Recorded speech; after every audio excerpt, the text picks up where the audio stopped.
हिंदी दर्शन में आपका स्वागत है। पिछली कक्षा में हमने कक्षा 10 में लगा पहला पाठ सूरदास के पदों से संबंधित भ्रमर गीत की व्याख्या की और उसके प्रश्नोत्तर हल किए। आज की कक्षा में हम पाठ 2 को पढ़ेंगे, जो तुलसीदास जी द्वारा रचित राम लक्ष्मण परशुराम संवाद के नाम से है, जो रामचरितमानस के बालकांड से लिया हुआ है। तो सबसे पहले हम तुलसीदास जी का कवि परिचय देखेंगे, उसके पश्चात उनकी कुछ विशेषताएं देखेंगे, फिर उनके पदों की व्याख्या करेंगे और तत्पश्चात इस पाठ से संबंधित प्रश्नोत्तर हल करेंगे। तो आइए देखते हैं तुलसीदास जी के जन्म से संबंधित कुछ तथ्य। इनका जन्म 1532 ईस्वी में हुआ था। जन्म स्थान के विषय में विद्वान एकमत नहीं है। कुछ विद्वान मानते हैं कि इनका जन्म राजापुर में हुआ, जो यूपी में पड़ता है, और कुछ मानते हैं कि इनका जन्म सोरो में हुआ, जो भी यूपी में पड़ता है। राजापुर मानने वाले हैं आचार्य रामचंद्र शुक्ल, शिव सिंह सेंगर, बेनी माधवदास, राम गुलाम द्विवेदी, और सोरो मानने वाले जो है वो है हजारी प्रसाद द्विवेदी, रामनेश त्रिपाठी और गणपति चंद्र गुप्त और रामदत्त भारद्वाज। तो राजापुर के साथ आचार्य रामचंद्र शुक्ल जी का नाम जुड़ा हुआ है, आप याद रखेंगे, और सोरो के साथ हजारी प्रसाद द्विवेदी जी का नाम जुड़ा हुआ है। इनकी मृत्यु 1623 ईस्वी में हुई। इनके पिता का नाम आत्माराम दुबे था, इनकी माता का नाम हुलसी था, इनका बचपन का नाम रामबोला था। तुलसीदास जी के बचपन का नाम रामबोला था। इनकी जो भक्ति पद्धति है वह दास्य भाव की भक्ति थी। इनका जो पालन पोषण है वह दासी चुनिया और बाबा नरहरि दास ने किया।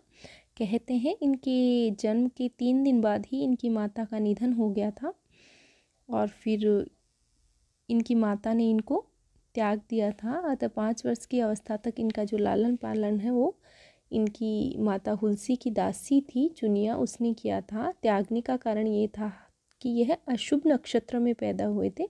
अभुक्त मूलक नक्षत्र कहते हैं उसे, जो अशुभ माना जाता है, उसमें तुलसीदास जी पैदा हो गए थे। और पैदा होते ही इनकी माता की 3 दिन बाद मृत्यु हो जाने की वजह से इनकी जो माता की दासी थी चुनिया, उन्होंने इनका लालन पालन किया था। इनके गुरु का जो नाम है वह नरहरि दास या नरहरियानंद और शेष सनातन 2 नाम आते हैं। ये लगभग जब 7 वर्ष की आयु के थे तो बाबा नरहरि दास के संपर्क में आए थे। नरहरि दास जी ने ही इनका नाम रामबोला से बदलकर तुलसीदास रखा था। इनका बचपन में नाम जो रामबोला था उसे तुलसी नाम बदल कर रखने वाले इनके गुरु नरहरि दास ही थे। इन्होंने बचपन में ही सूकर यानी सोरो क्षेत्र में नरहरि दास से रामायण की कथा सुन ली थी। शेष सनातन जी के संदर्भ में एक कथा चलती है कि एक बार नरहरि दास तुलसीदास जी के साथ काशी जा रहे थे और उनको तुलसीदास जी को काशी लेकर जा रहे थे। वहाँ शेष सनातन ने इनकी प्रतिभा को देखकर बड़े आश्चर्यचकित हुए और इनको अपना शिष्य बना लिया। किनको? तुलसीदास जी को शेष सनातन जी ने। और शेष सनातन जी से ही इन्होंने वेद, वेदांग, दर्शन, इतिहास, पुराण आदि की शिक्षा प्राप्त करी थी। इनकी पत्नी जो है वह रत्नावली नाम था इनका, और जो दीनबंधु पाठक की पुत्री थी ये रत्नावली। कहते हैं कि इनकी जो पत्नी रत्नावली थी, इनके द्वारा कुछ कटु वाक्य कहे गए थे तुलसीदास जी को जब ये पीहर चली जाती हैं और पीछे पीछे तुलसीदास जी चले जाते हैं, उनसे रहा नहीं जाता है। पत्नी से वो अत्यधिक प्रेम करते हैं, तो पत्नी के द्वारा बोले गए कुछ कथन हैं, कुछ कड़वे कथन हैं, जिनकी वजह से ही जो तुलसीदास जी हैं वो भक्ति की ओर उन्मुख हुए थे। जो कथन है वो इस प्रकार है: लाज न आवत आपको दोरे आये हो साथ, दिख दिख ऐसे प्रेम को कहाँ कहूँ मैं नाथ की। हे नाथ, तुम्हें लज्जा नहीं आती जो तुम मेरे पीछे पीछे आ गए? धिक्कार है तुम्हारे ऐसे प्रेम को, इससे अच्छा तो तुम हरि भजन ही कर लेते। इस प्रकार कहते हैं कि तुलसीदास जी का फिर भक्ति की ओर अधिक रिझाव हो गया। इन्होंने 3 प्रकार की रचनाएं की हैं। 3 तरह से इन्होंने काव्य लिखे हैं। प्रबंध काव्य भी लिखे हैं, मुक्तक काव्य भी लिखे हैं और गीति काव्य भी तुलसीदास जी ने लिखे हैं। इनके प्रबंध काव्यों को देखें तो रामचरितमानस, पार्वती मंगल, जानकी मंगल और रामलला नहचू। रामलला नहचू छोटा सा ग्रंथ है, लेकिन क्योंकि यह प्रबंधात्मक रूप में लिखा हुआ है तो इसमें कंफ्यूज हो जाते हैं कभी कभी विद्यार्थी कि यह मुक्तक काव्य है, लेकिन यह इनका प्रबंध काव्य है। तो प्रबंध काव्यों में आप ध्यान रखेंगे रामचरितमानस, पार्वती मंगल और जानकी मंगल है, और मुक्तक काव्य में कवितावली, जिसको देखकर भ्रम होता है कि यह प्रबंध काव्य है। कवितावली, दोहावली, वैराग्य संदीपनी, हनुमान बाहुक, बर्वे रामायण, रामाज्ञा प्रश्नावली, ये इनके मुक्तक काव्य हैं। गीति काव्य में इनकी जो विनय पत्रिका है, गीतावली है, और कृष्ण गीतावली इनके मुक्तक काव्य की श्रेणी में आते हैं। इनकी भाषा ब्रज और अवधि दोनों रही है। ये एकमात्र ऐसे भक्तिकालीन कवि हैं जिनका ब्रज भाषा और अवधि दोनों पर समान अधिकार रहा है। कई बार इनकी जो रचनाएं हैं उन रचनाओं में भाषा के प्रश्न बना लिए जाते हैं और पूछा जाता है कि कौन सी रचना की कौन सी भाषा है। तो आप ध्यान रखेंगे कि जिस रचना में वली शब्द जुड़ा हो वो ब्रज भाषा की रचना होगी, जिसमें वली जुड़ा हो, जैसे गीतावली, कृष्ण गीतावली, कवितावली। इसके अलावा विनय और वैराग्य, ये दो शब्द और याद रखेंगे, विनय और वैराग्य, और प्लस वली जुड़ा हो, ये 3 शब्द याद रखेंगे। इन सब रचनाओं में ब्रज भाषा है, और जिसमें राम और मंगल देखने को मिलेगा वह है इनकी अवधी भाषा की रचना है, जैसे रामचरितमानस, राम लला नहचू, राम आज्ञा प्रश्नावली, और बर्वे रामायण भी इनकी अवधि की है। जानकी मंगल, राम आज्ञा ना इसमें, और पार्वती मंगल। तो राम और मंगल की जो रचनाएं हैं वो अवधी भाषा की हैं, और वली, विनय और वैराग्य से संबंधित जो रचनाएं हैं वो ब्रज भाषा की रचनाएं हैं। इनकी जो रामचरितमानस है वह अत्यंत महत्वपूर्ण कृति है। रामचरितमानस के जो बाल कांड है उसी में से हमारे जो पाठ्यक्रम है इसमें राम लक्ष्मण परशुराम संवाद लिया गया है, जो रामचरितमानस के बाल कांड से संबंधित है। तो रामचरितमानस के संदर्भ में हम जान लेते हैं कि इसका जो रचना काल है वो 1574 ईस्वी में हुआ। इसको लिखने में 2 वर्ष 7 माह और 26 दिन का समय तुलसीदास जी को लगा। इसकी शैली दोहा चौपाई शैली है। वैसे इसमें कई जगह सोठा का प्रयोग भी किया गया है। रामचरितमानस में 7 कांड हैं। इन कांडों का क्रम कई बार परीक्षा में पूछ लिया जाता है। ये 7 कांड कौन कौन से हैं? बालकांड, अयोध्याकांड, अरण्यकांड, किष्किंधाकांड, सुंदरकांड, लंकाकांड और उत्तरकांड। ये 7 कांड है रामचरितमानस में। इनका क्रम किस प्रकार से याद रखेंगे आप? एक ट्रिक है। बालक था एक, जिसका नाम क्या था? अयोध्या। बालक अयोध्या ने अक्की से कहा, इनकी दोस्त थी अक्की। बालक अयोध्या था, उसने अक्की से कहा सुंदर लंका उत्तर में है। क्या कहा? बालक अयोध्या ने अक्की से कहा। आजकल के जो नाम है वो इसी तरह से रखे जाते हैं। अक्की नाम आप याद रखिए कि एक बालक था अयोध्या, उसने अक्की से कहा कि सुंदर लंका उत्तर में है। तो बा से बालकांड, अयोध्या से अयोध्याकांड, ए से अरण्यकांड, की से किष्किंधाकांड, सुंदर से सुंदरकांड, लंका से लंकाकांड और उत्तर से उत्तरकांड। इस प्रकार ये 7 कांड आप क्रम से याद रखेंगे। जो राम लक्ष्मण परशुराम संवाद है वह इसी बालकांड से लिया गया है। रामचरितमानस के जो रामचरितमानस है उसमें रस है वो प्रसंगानुकूल सभी रसों का प्रयोग किया गया है, और इसमें जो प्रधानता है वह शांत रस की मानी जाती है। वैसे लगभग सभी रस आ जाते हैं। इसके अलावा इसमें अलंकार भी प्राय सभी अलंकारों का प्रयोग हुआ है, और प्रधानता है वह अनुप्रास अलंकार की है। इनकी महत्वपूर्ण और कृति है जो विनय पत्रिका के नाम से है। विनय पत्रिका के संबंध में कहा जाता है कि ये तुलसीदास जी के स्वयं के जीवन से संबंधित रचना है। इनके स्वयं के जीवन का उल्लेख इसमें मिलता है। ये ब्रजभाषा में लिखी हुई रचना है। इसमें 779 पद हैं, उनका वर्णन मिलता है। ये पद कई बार परीक्षा में पूछ लिया जाता है। विनय पत्रिका गीति शैली में लिखी हुई है। इसमें शांत रस का प्रयोग हुआ है, और यह चिट्ठी पत्री या अर्जी के रूप में राम के दरबार में भेजी जाती है। तो यह प्रश्न भी आया हुआ है कि चिट्ठी पत्री और अर्जी के रूप में कौन सी रचना का वर्णन मिलता है? तो विनय पत्रिका। इनकी जो गीतावली रचना है उसमें भी 7 कांड हैं। रामचरितमानस के समान ही यह इनकी पहली रचना मानी जाती है। ये गीति शैली में है और श्रृंगार रस की प्रधानता इसमें देखने को मिलती है। इनकी कवितावली रचना इनकी अंतिम रचना मानी जाती है। वैसे हनुमान बाहुक के बारे में कहा जाता है, लेकिन हनुमान बाहुक है वह कवितावली का ही एक अंश है जो अंतिम रचना मानी जाती है। इसमें भी रामचरितमानस के समान 7 कांडों में यह रचना विभक्त है और ब्रजभाषा में लिखी हुई है।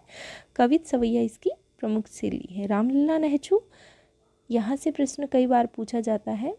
वैसे ये है 20 छंदों का छोटा सा ग्रंथ है, लेकिन प्रश्न पूछने की वजह यह है कि एक तो यह प्रबंधात्मक रूप में लिखा हुआ है, 20 छंदों में होते हुए भी प्रबंध काव्य है, और जो विवाह के अवसर पर गीत गाए जाते हैं उनका वर्णन इसमें मिलता है, जो सोहर छंद में है, और सोहर छंद में 22 मात्राएं होती हैं।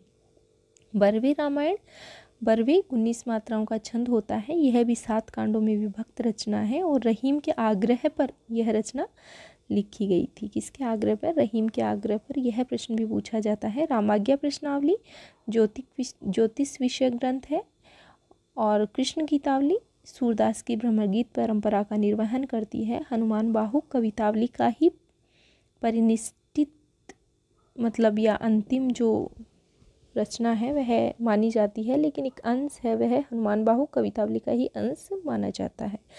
तुलसीदासी से संबंधित कुछ अन्य महत्वपूर्ण प्रश्न या अन्य महत्वपूर्ण तथ्य देखते हैं जो आपकी परीक्षा के लिए अत्यंत उपयोगी हैं। हमने पिछली कक्षा में देखा था कि सूरदासी को साहित्य जगत में तुलसी के समान बताया गया है। सूर सूर तुलसी ससी उड़गन केसा उदास, तो सूर्य के समान किसको बताया था? सूरदासी को।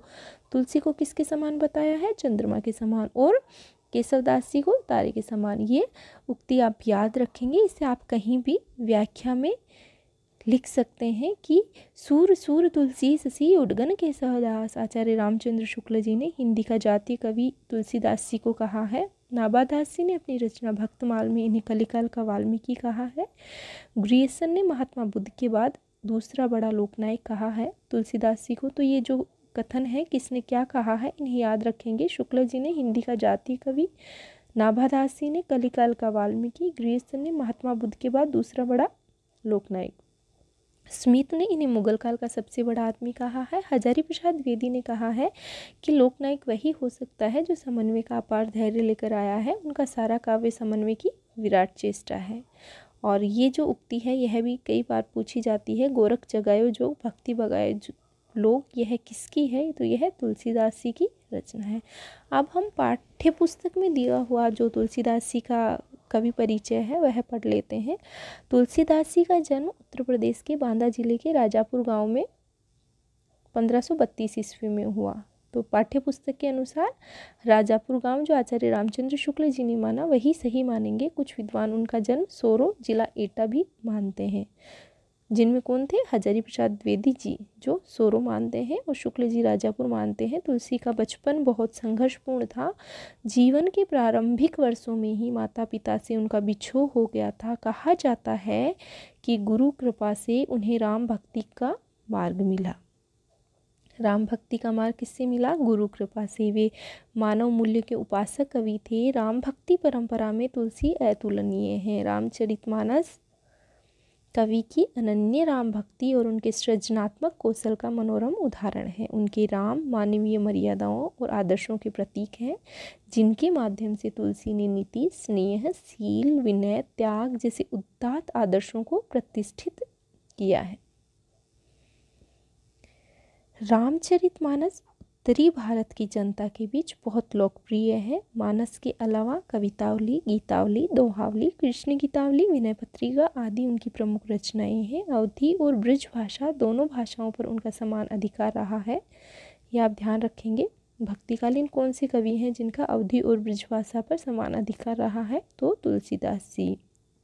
सन 1623 में काशी में उनका देहावसान हो गया, अर्थात उनकी मृत्यु हो गई। तुलसी ने रामचरितमानस की रचना अवधी में और विनय पत्रिका और कवितावली की रचना ब्रजभाषा में की है। यह हम ऊपर आपको बता चुके हैं कि रचनाओं की भाषा आपसे पूछी जा सकती है, कैसे याद रखेंगे इनको वो भी बता चुके हैं।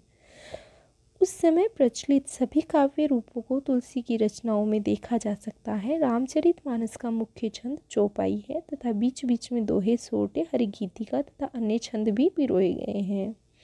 विनय पत्रिका की रचना ये पदों में हुई है और कवितावली में सवैया और कवित छंद की छटा देखी जा सकती है। इनकी रचनाओं में प्रबंध और मुक्तक दोनों प्रकार के काव्यों का उत्कृष्ट रूप मिलता है। प्रबंध, मुक्तक और गीति रूप भी, गीति शैली में भी इनकी रचनाएं लिखी गई हैं। अब हमारी पाठ्य पुस्तक में जो अंश लगा हुआ है उससे संबंधित कुछ बातें पढ़ लेते हैं। यह अंश रामचरितमानस के बालकांड से लिया गया है। कौन सा अंश? यह अंश अर्थात राम लक्ष्मण परशुराम संवाद। सीता स्वयंवर में कहाँ से लिया गया है, याद रखेंगे अच्छे से, रामचरितमानस के बालकांड से राम लक्ष्मण परशुराम संवाद लिया गया है।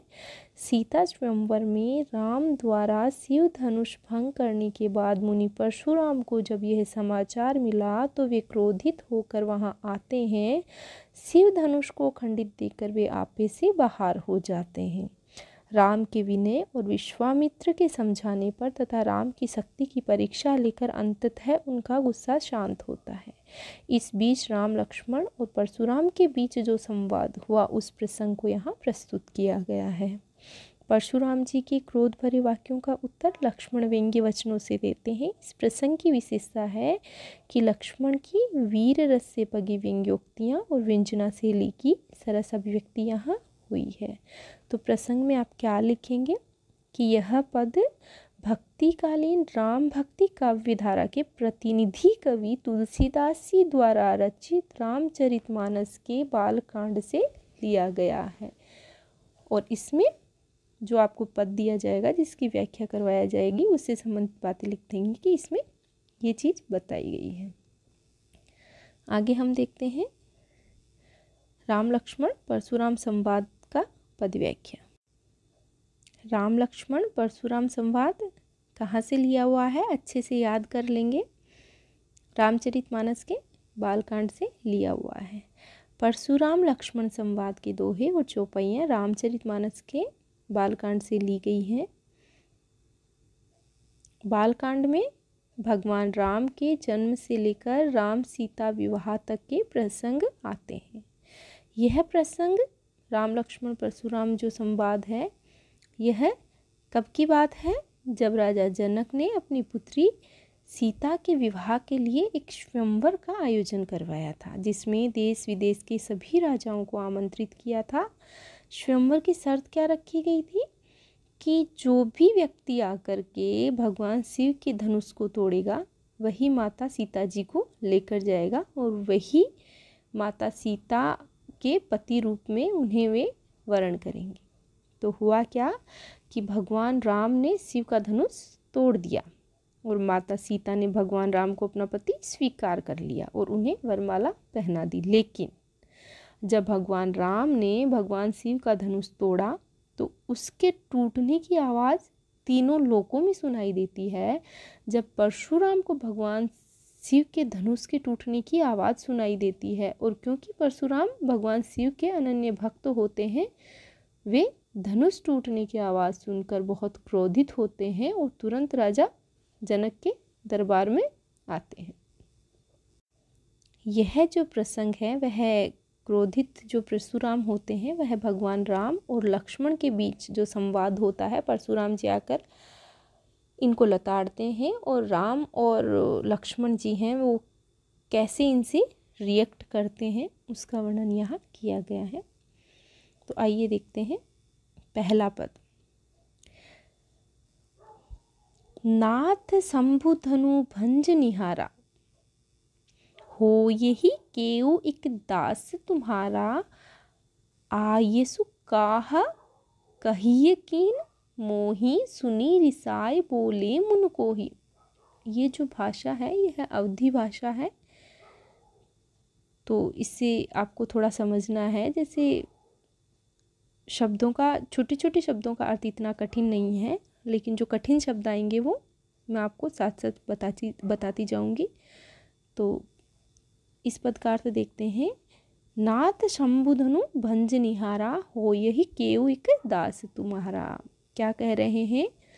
परशुराम जी को क्रोधित देख करके कौन कह रहे हैं ये बात? नाथ शंभुधनु, ये राम कह रहे हैं। किसको? परशुराम जी को कह रहे हैं कि हे नाथ, शिव जी के धनुष को तोड़ने वाला आपका ही कोई दास होगा। होई क्यों एक तुम्हारा ही कोई दास होगा। होई ही यानी होगा। आप आयहु काह कहिए कि न मोही, सुनी रिसाई बोले मुन मोही। यानी आपकी क्या आज्ञा है मुझे बताइए। यह सुनकर क्रोधित परशुराम नाराज होकर कहते हैं। इस बात पर भी परशुराम जी नाराज हो जाते हैं और क्या कहते हैं? सेवक सो जो करे सेवकई, कि सेवक तो वही होता है जो सेवा करे। अरी करनी करी करिए लड़ाई, यानी तुम तो शत्रु जैसे काम कर रहे हो, यह तो लड़ाई काम करने का निश्चय कर रहे हो, तुम तो लड़ाई का काम कर रहे हो। सेवक तो वह होता है जो सेवा करता है। सुनहु राम जही शिव धनु तोरा, कि हे राम सुनो, जिसने भी यह शिव धनुष तोड़ा है। परशुराम जी कह रहे हैं सुनहु राम, कि हे राम सुनो, जे ही शिव धनु तोड़ा, जिसने भी यह शिव धनुष तोड़ा है। सहस्र बाहु समसो रिपु मोरा, वह सहस्त्र बाहु के समान ही मेरा शत्रु है। अर्थात सहस्त्र बाहु कौन थे?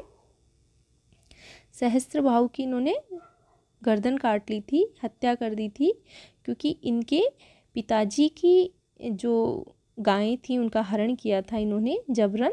तो वह तो मेरा सहस्त्र बाहु के समान शत्रु है जिसने शिव धनुष तोड़ा है। सो बिलगाव बिहाई समाजा, फिर वो राजसभा की तरफ देखते हुए कहते हैं कि जिसने भी शिव धनुष तोड़ा है वह व्यक्ति खुद ब खुद इस समाज से अलग हो जाए। नैते मारे जे ही सब राजा, नहीं तो क्या होगा, यहाँ बैठे सारे राजा मेरे हाथों मारे जाएंगे। सुनी मुनि बचन लखन मुस्काए, अब देखिए लक्ष्मण की बात कर रहे हैं कि ये सब वचन सुन करके लक्ष्मण क्या करते हैं, मुस्कुराते हैं। परशुराम जी के इतने ऐसे भयानक शब्द सुनकर भी लक्ष्मण मुस्कुराते हैं और परशुराम जी का अपमान करते हुए क्या बोलते हैं, बोले परशु दरही, यानी परशु को धारण करने वाले, परशु अर्थात एक फरसा, हाथ में लेने वाला फरसा, उसको धारण करने वाले जो परशुराम जी हैं उनका अपमान करते हुए क्या बोलते हैं, येहु धनु पर बहु धनोही तोरी लरिकाई कबहु न असी रीस किन्हीं कोसाई, कि हे मुनिवर, परशुराम जी को कहते हैं कि हे मुनिवर, हमने बचपन में बहुत सी धनुइयाँ तोड़ी, बहुत धनुई तोरी लरिकाई, लरिकाई यानी बचपन में बहुत सी धनुइयाँ तोड़ी हैं, जब तो आपको इतना क्रोध नहीं आया, अर्थात कबहू, जब तो आपने ऐसा क्रोध कभी नहीं किया। इसी धनुष पर इतनी ममता का क्या कारण है?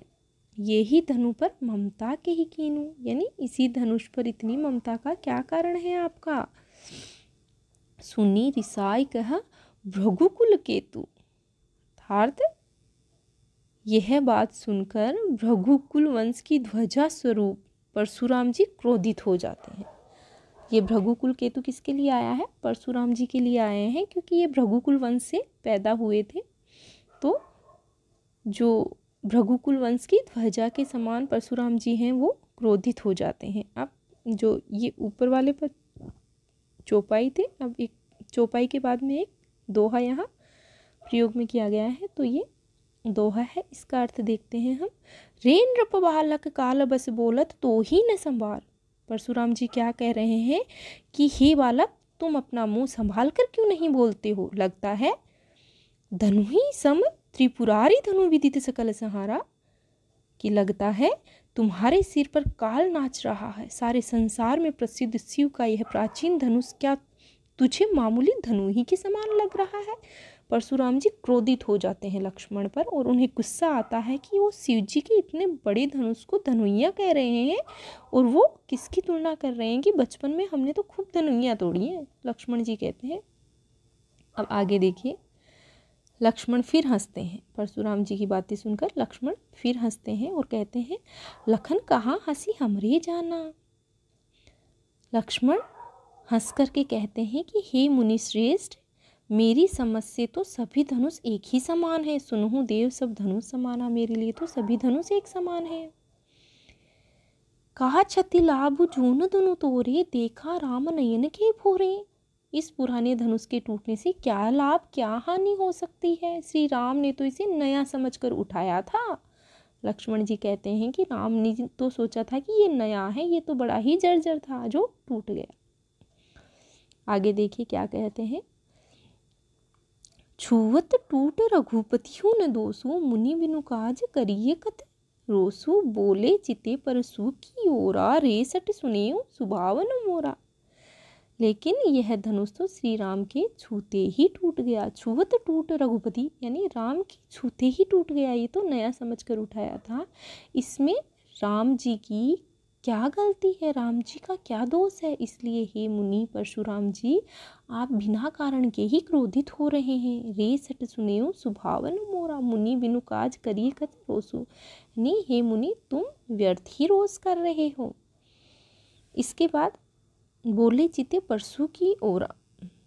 फिर इसके बाद परशुराम जी अपने फरसे की ओर देखकर बोलते हैं कि हे दुष्ट, क्या तूने मेरे स्वभाव के बारे में सुना नहीं है? रे सट सुने स्वभाव, मेरे स्वभाव यानी मेरे स्वभाव के बारे में क्या तुमने सुना नहीं है? जब लक्ष्मण जी उनसे कहते हैं कि इसमें राम की कोई गलती नहीं है, इन्होंने तो छुआ था धनुष को और ये टूट गया, तो कहते हैं कि हे बालक, क्या तुम्हें मेरे स्वभाव का पता नहीं है? बालक को बोली बधो नहीं तो ही केवही मुनि जड़ जा नहीं मोही। मैं बालक समझकर तुम्हारा वध नहीं कर रहा हूँ, पर तुम मुझे केवल एक साधारण ऋषि समझने की भूल कर रहे हो। फिर आगे देखिए क्या कहते हैं परशुराम जी। बाल ब्रह्मचारी अति को ही विश्व विदित क्षत्रिय कुल दोरी। तुम्हें पता है कि मैं बाल ब्रह्मचारी हूँ और अत्यंत क्रोधी भी हूँ। परशुराम जी स्वयं के बारे में बता रहे हैं कि मैं बाल ब्रह्मचारी भी हूँ और अत्यंत क्रोधी भी हूँ। मैं क्षत्रिय कुल का विनाश करने के लिए, विश्व विदित क्षत्रिय कुल में क्षत्रिय कुल का विनाश करने के लिए पूरे विश्व में विख्यात हूँ। क्या इन सब बातों को तुम जानते नहीं हो? भुजबल भूमि भूप विनुकीनी, विपुल बार मही देवन दीनी, सहस्र बाहुभुज दे छेद निहारा, परशु बिलोक महिप कुमारा। आगे फिर परशुराम जी कहते हैं कि मैंने भुजबल भूमि भूप विनुकीनी, मैंने अपनी भुजाओं के बल से इस पृथ्वी को कई बार क्षत्रिय विहीन कर सारी भूमि ब्राह्मणों को दान कर दी है। मुझे भगवान शिव का वरदान भी प्राप्त है। मही देवन दीनी, मुझे भगवान शिव का वरदान भी प्राप्त है। मैंने सहस्त्र बाहु की भुजाओं को इसी फरसे से काटा था। सहस्त्र बाहु की भुजाओं को मैंने इसी फरसे से काटा था जो मैंने हाथ में ले रखा है। इसलिए हे बालक, परशुराम जी कहते हैं कि हे बालक, तुम मेरे इस फरसे को गौर से देख लो, फिर भी तुम्हें डर क्यों नहीं लग रहा? अब फिर दोहा आ जाता है।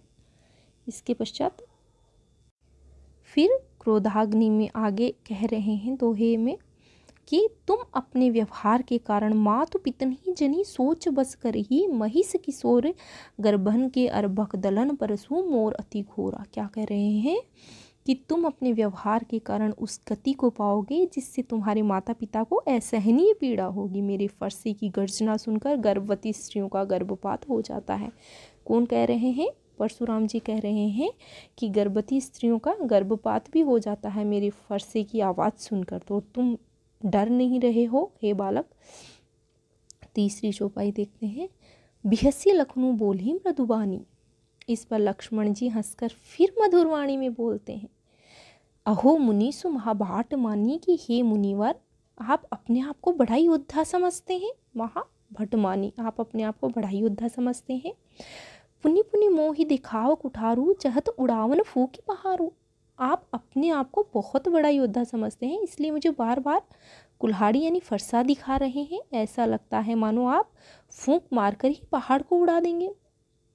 लक्ष्मण जी कह रहे हैं कि क्या फूंक मार करके पहाड़ उड़ा दोगे जो मुझे इतना डरा रहे हो? यहाँ कुम्मड़वतिया को उनाही, जे तर्जनी देखी मरी माही। कह रहे हैं कि मैं कोई कुम्मड़वतिया नहीं हूँ जो तर्जनी उंगली के दिखाते ही कुंभला जाऊं। ये छुई मुई का पौधा होता है जो तर्जनी अंगुली के छूते ही छोटा सा मुरझा जाता है। ये जो कुम्भड़वतिया शब्द है ये छोटे पौधे के लिए आया है जो निर्बल और कमजोर माना जाता है। दे की कुठारू सरासन बाना, मैं कछु कहा सहित अभिमाना। क्या कह रहे हैं कि आपके कुठार व धनुष बाण देखकर ही मेरी यह बात अभिमान से कही है। आगे देखते हैं। भृगुसुत सुमुचि जनेऊ बिलोकी, जो कछु कहू सहो सिन ने रोकी। क्या कह रहे हैं?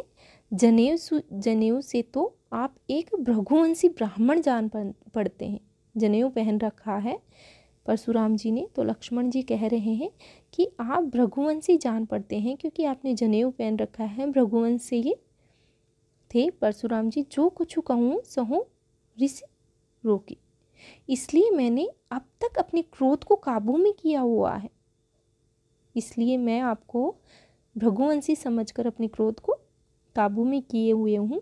सूर महिसुर हरिजन अरुगाई, हमरे कुल इन्हें पर न सुराई। सूर महिसुर हरिजन अरु और गाय, अर्थात क्या कह रहे हैं, देवता ब्राह्मण हरिजन और गाय, इन सब पर हमारे कुल के लोग कभी वीरता नहीं दिखाते।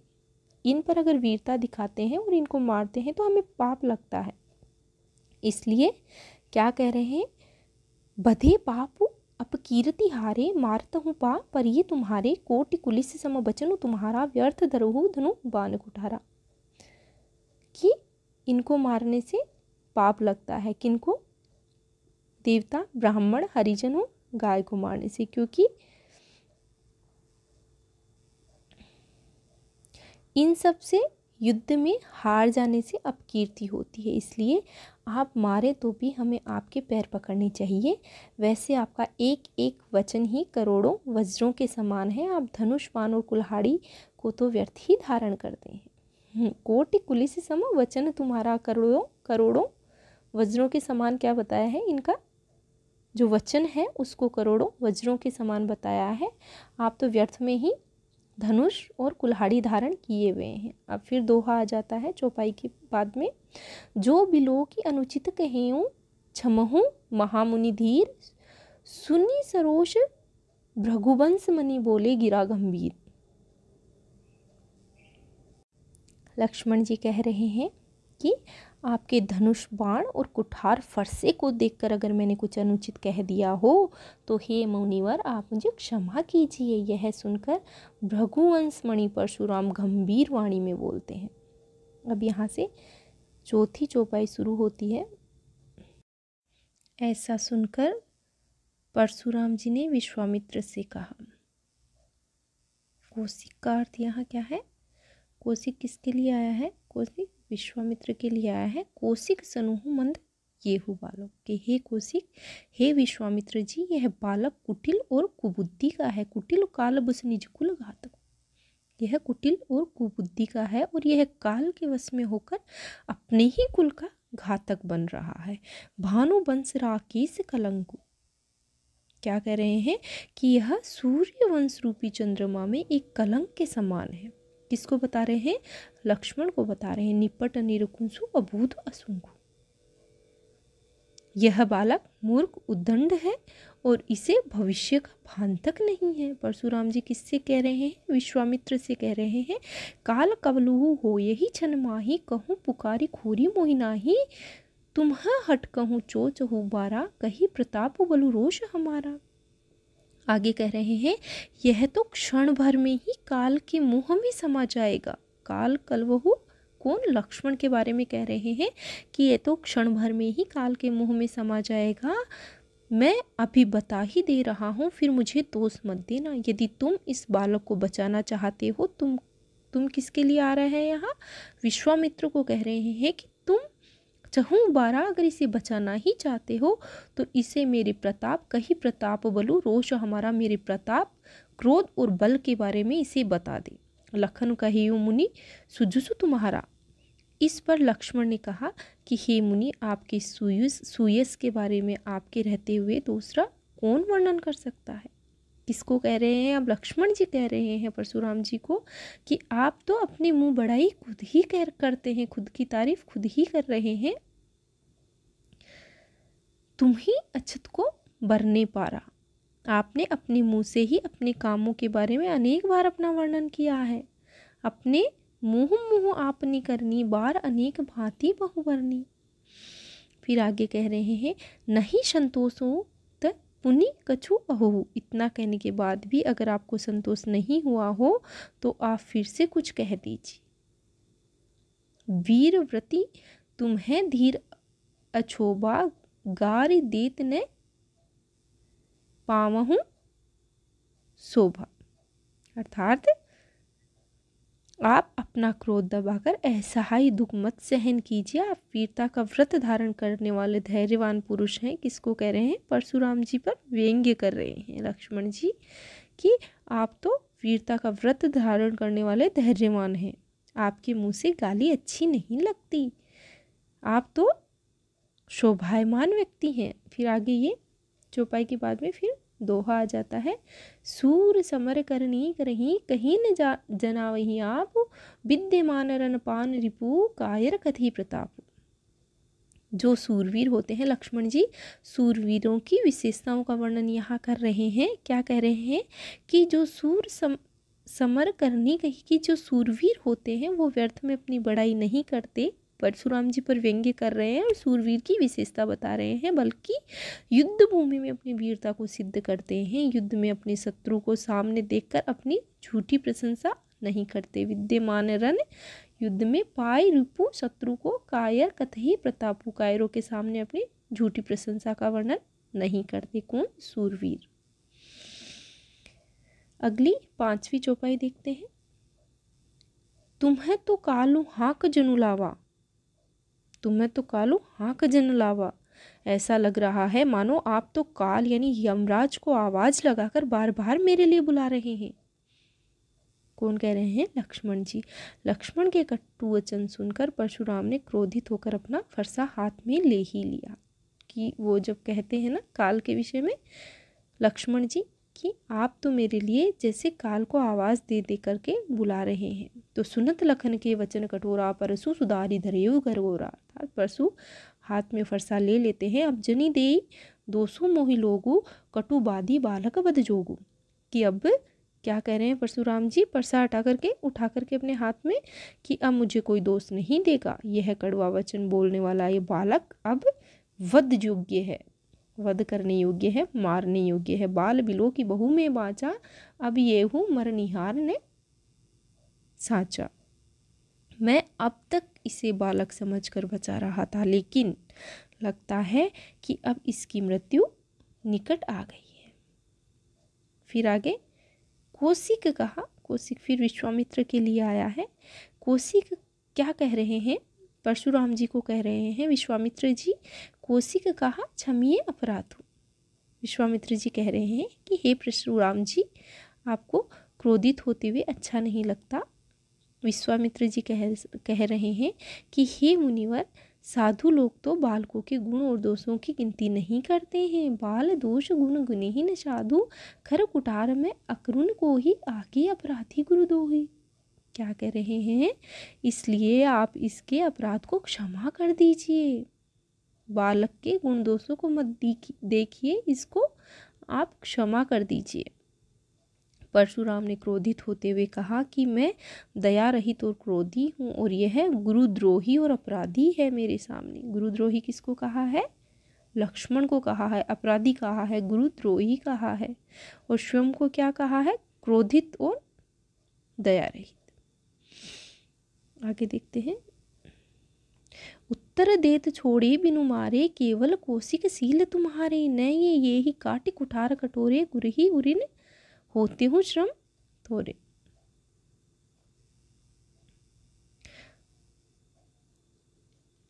फिर क्या कह रहे हैं परशुराम जी? उत्तर दे रहे हैं कि मैं इसे उत्तर दे रहे हैं छोड़े बिनु मारे, मैं इसे बिना मारे ही छोड़ रहा हूँ। हे विश्वामित्र, केवल कौशिक सील तुम्हारे। हे कौशिक, हे विश्वामित्र, केवल तुम्हारे स्वभाव की वजह से, तुम्हारे प्रेम की वजह से मैं इसे मारे बिना छोड़ रहा हूँ, नहीं तो मैं इस फरसे से इसका काम तमाम कर देता। न तो ये ही काट कुठार कठोरे, गुरुही उरिए हो तो श्रम थोड़े, नहीं तो मैं इसे मार ही देता। केवल आपकी वजह से नहीं मार रहा, और मुझे बिना किसी परिश्रम के ही अपने गुरु के कर्ज को चुकाने का मौका मिल जाता। आगे दोहा, फिर दोहा आ जाता है। गादी सुनो कह हृदय हसी, मुनिहे हरियर सूझ, अये में खांड ने ऊख में अजहु न बूझ अबूझ। ऐसा सुनकर ये दोहा है। इसमें विश्वामित्र जी जो होते हैं वो मन ही मन सोच रहे होते हैं, हंस रहे होते हैं कि परशुराम जी आज तक सभी क्षत्रियों पर विजय रहे हैं, इसलिए ये राम लक्ष्मण को भी एक साधारण क्षत्रिय समझ रहे हैं कि लक्ष्मण एक छोटा सा बालक है और राम भी एक सामान्य इंसान है। कह रहे हैं कि गादी सुनो कह हृदय हसी। गादी सुनो कौन है? गादी सुनो किसके लिए आता है? विश्वामित्र के लिए ही आया है कि ये इन्हें सामान्य बालक समझ रहे हैं, बल्कि ये तो लक्ष्मण फौलाद के बने हैं, न कि गन्ने की खांड के। मुनियों हरिहरे सूझ अये में खांड ने ऊक में, ऐजो ने बूझ अबूझ। ये तो गन्ने की खांड के नहीं, ये फौलाद के बने हुए हैं। परशुराम जी अभी भी इनकी साहस और वीरता से अनभिज्ञ हैं, क्योंकि ये जो बालक हैं यह फौलाद के समान है। अगली चौपाई देखते हैं। कहेऊ लख मुनि सीलु तुम्हारा, को नहीं जान विदित संसारा। मात पितु रही बहनी के, गुरु निराह सोच वर जी के। कि तब लक्ष्मण जी परशुराम जी से कह रहे हैं कि हे मुनिश्रेष्ठ, आपके पराक्रम को कौन नहीं जानता है। कहेऊ लखन, लखन कह रहे हैं कि हे मुनिश्रेष्ठ, सील तुम्हारा, तुम्हारे स्वभाव को कौन नहीं जानता है, वह हमारे संसार में प्रसिद्ध है। को नहीं जात विदित संसारा, सारा संसार इसे जानता है। फिर व्यंग्य कर रहे हैं आगे और कह रहे हैं, आपने अपने माता पिता का ऋण तो चुका ही दिया है और अपने गुरु का ऋण चुकाने की सोच रहे हैं। माता पिता उऋण भयनी के, गुरु ऋण रहा सोच बड़े जी के। जो जनु हमरे ही माथे काढ़ा, दिन चली गए ब्याज बर बाढ़ा। सो जनु हमरे ही माथे गाढ़ा, मतलब और अब आप ये बात भी मेरे माथे डालना चाहते हैं। कौन सी? गुरु ऋण और पितृ ऋण की। बहुत दिन बीत गए, इसलिए उस ऋण में ब्याज बहुत बढ़ गया होगा। लक्ष्मण जी क्या कह रहे हैं कि ये सब भी आप मेरे माथे डालना चाहते हैं। दिन चली गए ब्याज, अब तो जुड़ जुड़ कर ब्याज इतना बढ़ चुका है। बेहतर है कि अब आनिए व्यवहारिया बोली, तुरय देई में थैली खोली। बेहतर क्या होगा कि आप किसी हिसाब करने वाले को बुला लीजिए, आनिए किसी हिसाब वाले को बुला लीजिए, मैं आपका ऋण चुकाने के लिए तुरंत थैली खोल डालूंगा। सुनी कटु वचन कुठार सुधारा, हाय हाय सब सभा पुकारा। ये सब वचन सुनकर, लक्ष्मण के कड़वे वचन सुनकर परशुराम जी अपना फरसा उठा लेते हैं और लक्ष्मण पर आघात करने के लिए, सुनी कटु वचन, ये कड़वे वचन सुन करके वो कुठार करने के लिए दौड़ते हैं, भागते हैं और सारी सभा है वो हाय हाय करने लग जाती है, हाहाकार मच जाता है।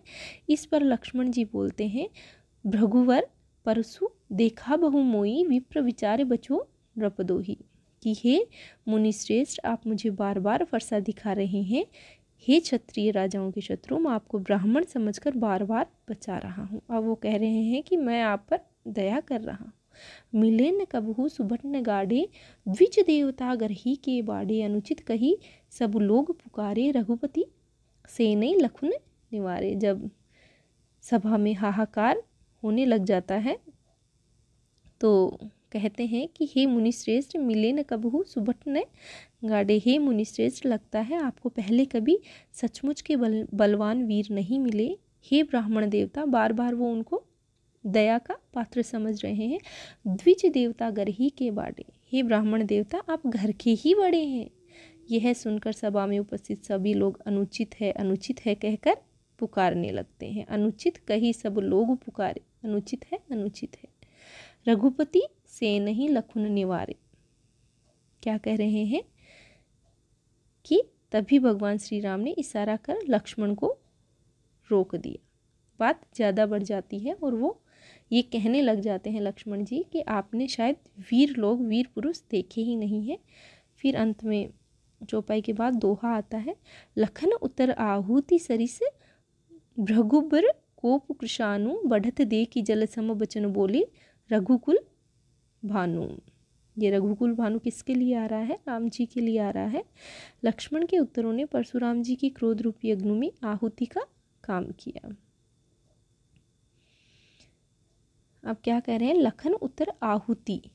क्या? लक्ष्मण के उत्तरों ने जो परशुराम जी के क्रोध को और ज़्यादा बढ़ा दिया, अग्नि में आहुति का काम किया, जिससे उनका क्रोध है वो ज़्यादा बढ़ गया। जब श्री राम ने देखा कि परशुराम जी का क्रोध बहुत ज़्यादा बढ़ चुका है, सरिस भृगु बर कोप कृशानु, बढ़त देखी जल सम बचन बोले रघुकुल भानु। जब रघुकुल भानु बोलते हैं, उनका बहुत ज़्यादा जब क्रोध बढ़ जाता है, अग्नि को शांत करने के लिए जल की आवश्यकता होती है, ठीक उसी प्रकार क्रोध रूपी अग्नि को शांत करने के लिए जो राम जी हैं वो मीठे वचनों की वाणी लेकर के मीठे वचनों की वाणी में बोलते हैं, और श्री राम जी ने वही किया। श्री राम ने अपने मीठे वचनों से परशुराम जी का क्रोध शांत करने का प्रयास किया। हमारा जो पाठ्य पुस्तक में दिया हुआ है वो यहीं ख़त्म हो जाता है, और अंत में जो राम जी की मीठी वाणी और विनम्र वाणी है, उससे जो परशुराम जी का क्रोध है वह शांत होता है। तो आज के लिए इतना ही। कल की कक्षा में हम इसके प्रश्नोत्तर हल करेंगे। धन्यवाद।